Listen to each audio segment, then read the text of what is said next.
Sanand police સ્ટેશનમાં આરોપીઓને કાયદાના રક્ષકો દ્વારા જ તાલિબાની સજા આપવામાં આવી। નમસ્કાર મિત્રો, હું વિપુલ પટેલ, શિક્ષાપત્રી સંદેશ ન્યૂઝ સત્યની સાથે। એક નજર આજના મુખ્ય સમાચાર પર। અમદાવાદ જિલ્લાના સાણંદ પોલીસ સ્ટેશનમાં કાયદાના રક્ષકો દ્વારા જ કાયદો હાથમાં લઈને આરોપીઓને તાલિબાની સજા આપવામાં આવી હોવાની ચોંકાવનારી ઘટના સામે આવી છે। પોલીસે છેડતીના ગુનામાં પકડેલા 2 આરોપીને પોલીસ સ્ટેશનના કમ્પાઉન્ડમાં ઝાડ નીચે બાંધીને બેરહેમીપૂર્વક માર માર્યો હતો। આરોપીઓને ઝાડ સાથે બાંધી રાખ્યા હોવાનો ફોટો સોશિયલ મીડિયા પર વાયરલ થતાં ચકચાર મચી ગઈ છે। ત્યારે છેડતીના મામલે આરોપીઓને આ પ્રકારની પનિશમેન્ટ આપવામાં આવી હોવાનું સાણંદ પોલીસ સ્ટેશનના પીઆઈ બીટી ગોહિલે જાહેરમાં સ્વીકાર્યું હતું।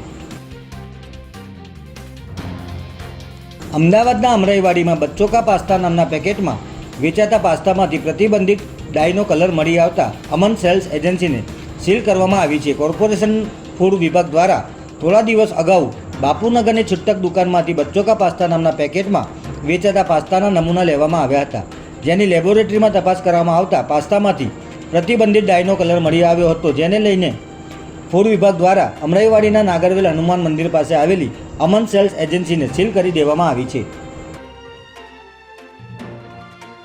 મણિનગર વિસ્તારમાં આવેલી એલજી હોસ્પિટલમાં 9મા માળેથી લિફ્ટ તૂટી પડતા એક શ્રમિકનું મોત નીપજ્યું હોવાની ઘટના સામે આવી છે।